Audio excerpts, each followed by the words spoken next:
Good morning. Welcome back. So, this morning I want to talk about the undefended state. And it's funny because I've been talking about this for years, always kind of in a hesitant way, because I'm talking about this from the standpoint of the fairy tales. So, you know, I'm going for the my symbolic perspective on it.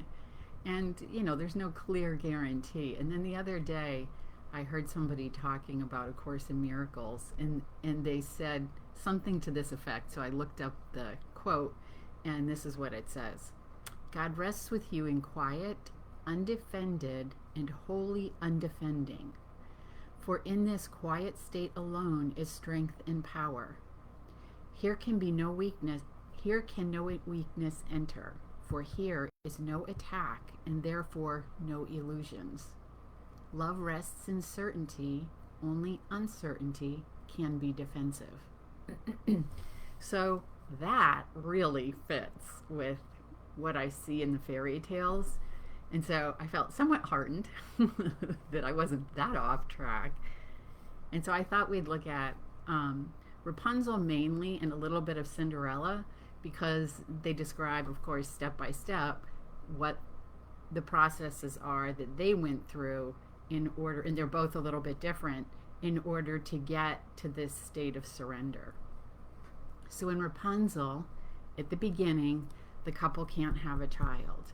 And so, as I've talked before, that means there's a lack of generativity. It's Groundhog Day, things are just repeating, life is boring, you just get up and go to work and then come home and you're exhausted. It's like being in that repetition and unable to get out of it. Like, I can't see a way to change this. And so that's where the couple is. And in a sense, what they're doing is they can't have a child. And so often what happens is we focus on one thing and we think, okay, when I have this, then that's gonna solve it all. That's gonna make it all okay. So with Rapunzel's parents, the mother in particular is in a state of never enough. Like, she can't get enough. And in this case, what she can't get enough of is the lettuce from the neighbor next door. And so she has this appetite that can never be satisfied. And so what happens when we have appetites that can't be satisfied is, especially in a patriarchal culture, is we're conditioned to believe the appetite will get satisfied by something outside of us. No amount of outside is going to resolve it. It's like I've talked before about, like, a midlife crisis, right? I did everything I was told. I checked all of the boxes. I got the degree. I have the house. I have children. I have, like, a certain amount of success. Like, it's all, but except that feeling of not being satisfied is still there. And that's because the external can't do it. And so the midlife crisis is that point, typically, where everything has been resolved. I think Jim Carrey is really good about, and has some really poetic ways of talking about this, right? Like, he wishes everybody would, like, get their dreams to come true so that they could see that what they're thinking isn't it. And so in Rapunzel, the couple wants trying to have a child, and they can't. Well, finally, the mother's pregnant, and that doesn't do it. And so while she's pregnant, her husband comes home from work, and she's gazing out the window, and he notices day after day she's staring out the window. And finally one day he's like, what are you doing? And she says, I have to have some of that lettuce. He says, I can't get that lettuce. He said, it's behind the walls. The old woman, she'll kill me if she catches me going over to get the lettuce. She's like, I don't care. I need to have that lettuce. So he sneaks over in the night, gets the lettuce, brings it back, and gives it to her. Next day he comes home from work, and she's sitting staring out the window. And he's like, what are you doing? She said, I need more. He said, I can't go get more. If she catches me, she's going to kill me. And she says, I have to have it. And so he thinks she's going to die if he doesn't go get the lettuce. So he feels caught in the space of like, what do I do? And eventually goes over. Well, this time he gets caught. And when the old woman catches him, he's like, I had no choice. I had to do it because my wife was going to die if I didn't get her this lettuce. And she's pregnant with our baby. And the old woman says, fine. She says, you could take as much lettuce as you need, except that when the baby is born, I'm coming to take it. And he's like, okay. So, great, huh? Just give it over. So the mother is ravenous. What this can look like on a more practical level is, unless she's not consuming lettuce in exorbitant quantities, but she's a perfectionist. She could be a narcissist. She could be, right? It's just that conscious that she could be really negative, that it's just never enough. So this we saw with Aunt Em in The Wizard of Oz. Remember, she looks and sees what she has lost in herself. So this is this disconnection from what has value. And Aunt Em sees that in Dorothy when Dorothy comes to live with them. And then we see this also in with the stepmother in Cinderella, right? No matter what Cinderella does, it is never going to be enough.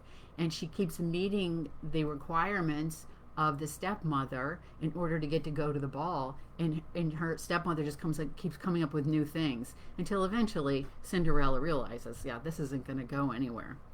The father in both situations is completely complicit. In Rapunzel, he crosses a boundary, like a really clear boundary, in order to feed the ravenous mother. So that's why the boundary is there, is because he doesn't honor it. And I think you can just guess what this could mean in different areas. So he sacrifices the daughter, the soul.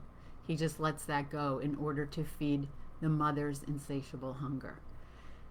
So the feminine, the soul, goes behind walls in Rapunzel. And that is because of the parental lack consciousness. That's why it's the feminine has to go into that place of protection. And that's kind of like a survival consciousness. So again, what this can look like is a poverty consciousness. It can look like, we have to work hard in order to make ends meet, like to just survive.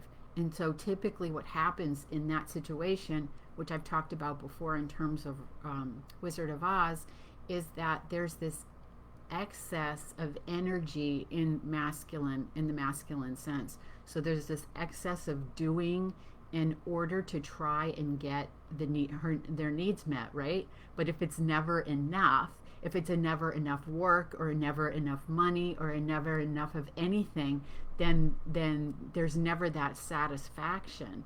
And so there's this constant going and doing, which means really there's no time for anything that really is about the soul. So the feminine, in the case where specifically of Rapunzel, we see, and I mean really to a great degree in Cinderella as well, she is unseen, she's not heard, and she's invisible. And I've heard this from women before who have this feeling of like that's the case for them. So I think what happens is that this is the situation in childhood of not being seen, and then as we grow into adulthood, then it continues. Because that environment, that childhood environment, just gets replicated throughout life. That's the lack of generativity, right? There's just this repetition of the same kinds of situations. So if you're not seen and heard and you're invisible as an adult, that's probably what happened when you were a child. And so the idea then is, how do we break that pattern and change that so that we can become generative? So the feminine goes into the unconscious and learns to hide, because that's what feels safe. That's where I feel I can relax. That's where I feel like I'm protected, and then I don't have to worry. And with a consumptive mother, right, with someone who just consumes and consumes and consumes, and it's never enough, there has to be this energetic wall, this kind of separation created in order to not feel so lacking. And because, right, we talked about this, I think it was last week, about how the stepmother in Cinderella passes on her consciousness to her daughters. And then that basically, it was happening with Cinderella too, that she was getting the same consciousness as her mother. So it just keeps going down through the generations. So there's this attempt to try to kind of protect something in ourselves by putting up some kind of an energetic wall. So she feels not valued, that her needs are ignored, and she doesn't matter. So she's told, right? Be small, be good, don't take up too much space. We really see this in Cinderella. That story is very clear. So behind the walls, which is for defense and protection, you can't surrender, right? You can clearly see why there can't be surrender in either one of these stories. Rapunzel can't be with the parents and surrender, and Cinderella can't be in her situation and surrender and be vulnerable and open and right, because of the situation that they're in, that it would just be too painful just on an ongoing basis to be in that. So they can't release control. It's not safe to let go. It's not safe to be seen and heard, because when you're seen and heard, then that just means you invite more attacks from the others. And in the case of Cinderella, right, the stepmother and stepsisters. Now, what we also talked about last week was how they're internal. So that safety, which looks like it's external, right, is actually internal, because those voices are inside. We talked about those characters being parts of her. So how do you surrender when those voices are inside? That's what we're going to talk about. So the story that's being lived, as I talked last week with Cinderella, is something that's inherited. It's untrue, and it's based on misunderstandings, right? It's what we've all been conditioned to believe about ourselves, about the world, the way everything works. So in order to transform for Rapunzel, the first thing that she had to do was she had to begin to see the situation differently, to really accept where she was, accept the situation the way it was, and to really say, okay, where am I? What's happening? And see, what are my options here? What is a different way to either on an internal level see the situation, on an external level change the situation? So one of the things I love about Rapunzel is I like to use this story as an example of how to transform consciousness in the sense of how the masculine and the feminine work together. Now, the feminine is receptive. It's the egg. It's open. It's just being. And in that state of receptivity and being, you could say with Rapunzel in the tower, deep in the forest, we would say that's in the unconscious. She's in a state of receptivity, and she's the interesting thing about this is you have this sense she's going nowhere. She has no desire to leave the situation. She's content and happy where she is. It doesn't even dawn on her that something could be different. So on the one hand, right, that's that open, undefended. So this is where you get too much feminine. Too much feminine means you're just staying in the same situation without actually seeing what's the highest good for me, for my soul's growth, for our expanding consciousness. There's nothing of that. And of course we want it in balance, but so here she's in a situation where she's just content, and so you could say she could just stay there forever, right? We saw this with Beauty and the Beast, where Beauty's just going to stay with Daddy and live with him forever. She doesn't want to get married and go live someplace else. She wants to stay with him. So that's the same situation. There's just no desire to evolve or move on or grow up, really. That's what it was.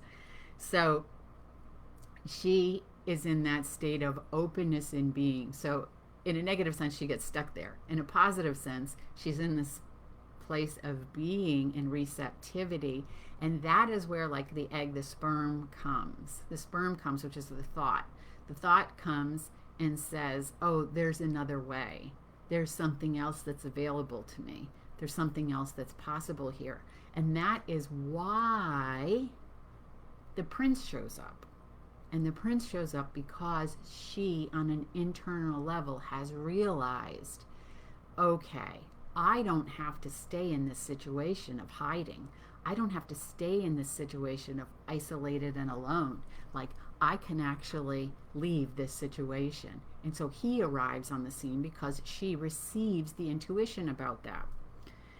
So she comes up with the idea that if he brings her strips of fabric, she can weave them together, and then that will replace her braid so that they can escape from the tower. So every day he comes to visit, he brings more of the fabric so that she can weave it. So she receives, he takes action. That's how the masculine and feminine in balance, in harmony, work together. Is she's receptive, he is the like, okay, these are the steps we need to take in order to bring your idea out into the world. So when he first shows up on the scene, he's something new, and she's actually afraid, and he calms her down, and then, everything is okay.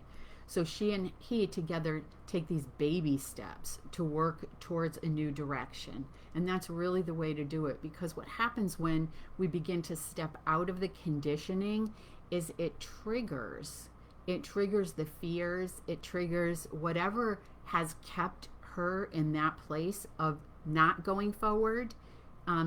Is completely unknown. It's a completely unfamiliar situation, and whatever fear there is about being in the unfamiliar and the unknown is going to get triggered. So baby steps are often good when transitioning, because you can take things a step at a time and deal with what arises when it does.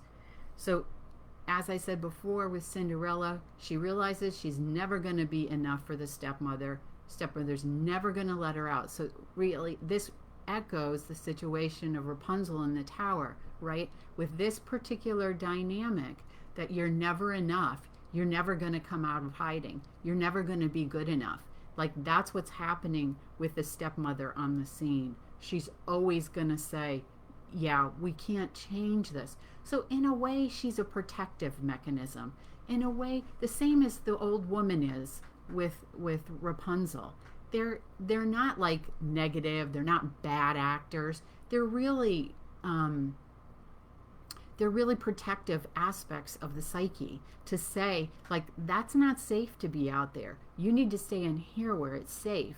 And because out there you're going to see how not enough you really are. It's going to be like, you're going to really get it then. So stay here where you're isolated and you're alone, and like, there's nobody that's challenging that other than your own dialogue inside. So what happens with Cinderella is she decides to stop listening. She decides to stop listening to the stepmother's voice, and that's the first time. This will happen again, but at this point she decides that she's going to stop listening, and she decides that she's going to do what she wants to do. So in essence, that's what Rapunzel's doing. She's not going to listen to the old woman who says you need to stay in this tower to be safe, but she's beginning to take steps to emerge and to come out of that isolation. So Cinderella decides she's going to go to the ball. So in both situations, fear is constellated by the new path. And Rapunzel, what it looks like is that the old woman comes to visit every day, and when she comes to visit, Rapunzel isn't thinking when she comes up and comes into the tower, and Rapunzel says, gosh, how come you're so much heavier than the prince is? And she's like, what do you mean, the prince? And so she finds out what's going on, and she banishes Rapunzel to the desert, which is very interesting. And so the prince then comes along, and she's the witch, the old woman, before she sends her to the desert, she cuts off her braid.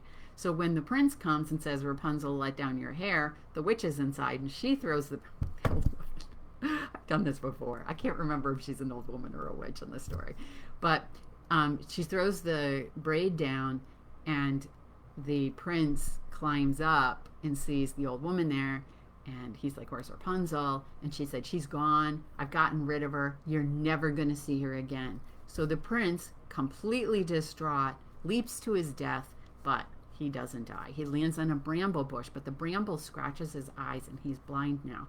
So he wanders, lost, alone, blind, can't see. He's grieving, like he's lost the love, right? The feminine. It really depicts clearly this. Once there's an awareness of the feminine, and once there is a connection to the feminine, the masculine that was once satisfied to be out in the world slaying dragons and searching, the masculine part of us, not happy anymore. So he wanders lost and alone, mourning the loss of the soul.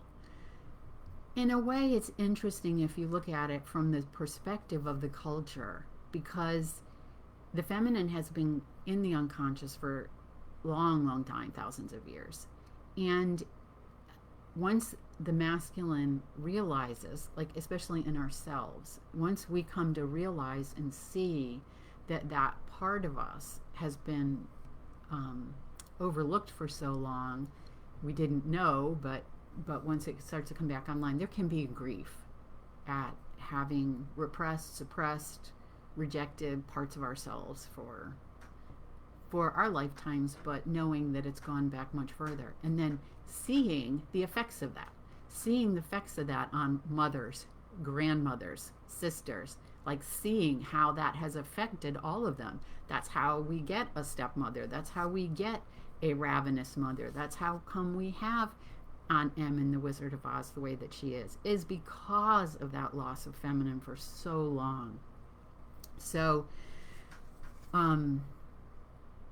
Cinderella, when she goes to the ball, like it's really interesting here, because I know I say interesting a lot. I'm gonna have to come up with another word and try and work on that. She goes from being like hidden in the house, unseen, basically, rejected, to being at the ball, where she is the belle of the ball. The prince will dance with no one but her. She's the only one he sees. She's the only one he looks at. He's completely devoted to her.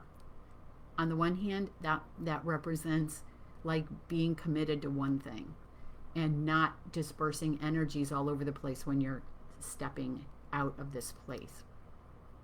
So at the end of the ball, he wants to walk her home, and she's like, no. So she runs away, and he chases her, and she escapes the first time into a dovecote. And I think of the dovecote as kind of like a man-made structure that's between, right? This is a between place, a pause between being seen and being unseen. What I like about this is it's kind of like a pause to reflect, a moment to really be aware of what I'm feeling, and she goes from there, she escapes without being seen and goes back into hiding. And this happens again, and he keeps like following her, but she keeps it. Second time she goes into a pear tree, third time he gets her shoe. So you can see that there's not this like easy, it's not like just inside to outside and it's done. I mean, maybe some people are able to do that, but in this case she's not. She has to have that transition and go back. And so there's like this, okay, step out, was it safe? Okay, like feel the feelings, and then go back in, and then try stepping out again, and how did that feel? And then process the feelings, and then coming back. So again, as I said, because you're stepping into the unknown, you're stepping into what's unfamiliar. So the identity that Cinderella has at home is the polarity to the identity at the ball. They're completely different. So who is she? Which one is she? Is she the story that's she got from her parents? Is she the story of being at the ball with the prince and being like, you know, the most spectacular beauty there? Like, what's true? And so she's really trying to parse through that. The pear tree then being something that links the above and the below.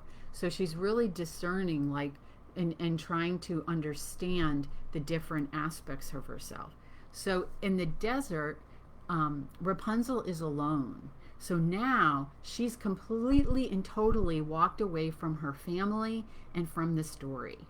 This, my friends, is why surrender can be a challenge, besides the other things I've said before. But she has to accept being alone, all of it. She has to accept being completely alone and let go of everything. Everything that she has identified as me. This is interesting because if you think about it and you say, okay, if I'm not the roles, like she would take away like all the roles, right? The daughter, the whatever her relationship was with the old woman, like all of that, the granddaughter, the sister, the wife, the like all of it, mother, setting all of that aside, setting aside all of the inherited beliefs about self in the world, all of it, setting all of it aside. And so in that place, like it's basically taking the patriarchal consciousness and just setting it aside and saying and being completely alone. So in that complete aloneness, all of the roles that we used to define ourselves are not there. So who am I when I'm not a sister? Who am I when I'm not a mother? Who am I when I'm not a daughter? Who am I then when all the things that I've used to define myself are not here? Not my job, not my spirituality, not my religion, not my, like, all of it. Like if I take all the ways that I define myself, which can change, so they can't be me. So if I take all of it away, then what remains? That's the challenge. To be in that aloneness and to let go of all of the things that we believe, like that define me, the belief that they define me. So the ego wants to control things in order to make them stay the same, to feel stable and safe. And so all these identities are what the ego wants. The beliefs, all the ways that I define myself. And so when I let all of that go and there's no distraction, there's nothing coming in to define, you're left alone with yourself. You have to figure out, like, who are you really? That's where the surrender comes in. It's just the acceptance of what is. Now, many times on the spiritual journey, for many of the fairy tales and the heroines, they have to go through a period of being alone. And that's partly what that's about. That's about coming to understand who we are, what we inherited, what's true, and what's not true. And there's a reluctance in us to sometimes accept not defining ourselves, especially by roles that we particularly hold dear and assumptions that we just take for granted.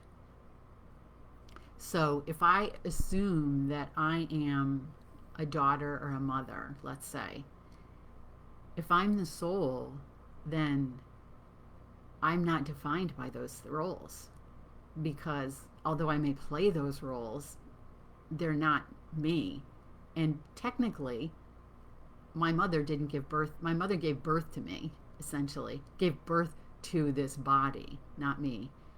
And so a lot of my poetry talks about this, about the story, and things. There are lines like, the story that you're living isn't meant to be your last. It's not you. And so the poems over and over again are saying, like, go beyond that story. Go back to what you were before you were born. Like, what is that? That's what you are. That's the truth of who you are. So when you witness what arises, you're surrendered. When you allow what is to be what it is, you're surrendered. And so the consciousness transforms in that place. So in that place, you can also realize that you're not the story. Like the more that you do this, the more that these illusions fall away, these ways of defining ourselves fall away, and the more you realize the truth. So things she identified with, Rapunzel, are gone, and her challenging beliefs arise, right? It's difficult to let go of those roles. It's difficult to, like, especially from an egoic perspective, to think I'm going to let go of my family and that identity. And that's challenging. It doesn't mean you necessarily have to leave, but it's like on that deep inner level, really knowing, like, this is not who I am. My family is a physical part of my experience. It's not my truth. And so I realize that sounds a little hokey and crazy, but it's actually true. So when she's in the desert, she gives birth to twins. Isn't that interesting? So at the beginning, her parents are having trouble generating new life. So she gives birth to twins, a male and a female, which means there's a new masculine and a new feminine born in this place. So we can figure out, like, well, what happened in that tower? Maybe that's why the old woman was so upset. So she can also see from this place that it's all love. And when it's all love, there's no defense necessary, right? There's nothing to defend against, because everything that shows up is happening for us to transform our consciousness and to free us from the things that we believe that aren't true. So now, when she gives birth to the twins, the prince finds her. He hears her voice, and he follows it, and she weeps because she's so happy to see him. Her tears fall on his eyes, and his sight is restored. Of course, they live happily ever after. Cinderella, going into the dovecote and the pear tree, is uniting the above and the below. Going to the ball and going back home is uniting the inner and the outer. So those ways we have of separating ourselves. This is up there, this is down here. This is inside, that is outside. She's basically dissolving this perception, this idea that these are boundaries. And so that movement that she's doing in and out, above and below, is really beginning to link these things together.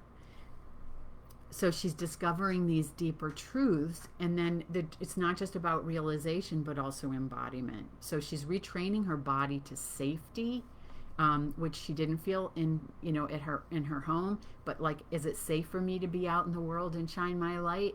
And she's obviously learning, yes, it is. And so that's what is happening for her. The prince representing a new masculine consciousness that doesn't believe the same things her parents believe.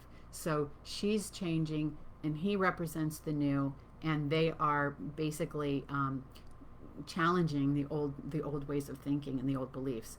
So it's safe to be seen and heard for her, and it's safe to be undefended for Cinderella. When she finally comes out, it takes the prince comes 3 times with the shoe in order to get her out of the house. It takes her 3 times until she finally decides to come out of hiding and be herself. And of course, Cinderella and the prince live happily ever after. Just like us. So just to reread now with all that explanation, the Course in Miracles, I think you'll find it interesting after, like, hearing the whole breakdown. So God rests with you in quiet, undefended and wholly undefending. In the quiet state alone is strength and power. Here can no weakness enter, for here is no attack and no illusions. Love rests in certainty. Only uncertainty can be defensive. So only being out of love can be defensive. So anyway, I hope that is helpful as we all are trying to move more into a state of surrender and non-defensiveness. Again, if you look at the culture, nothing could be more helpful right now than for more and more of us to live in this state of consciousness, because we are incredibly defensive, incredibly defended, on multiple levels. So the more that we do this, the more that we're going to change things. Yep. Okay, well, thank you for joining me, and I hope you have a stellar weekend. Take care.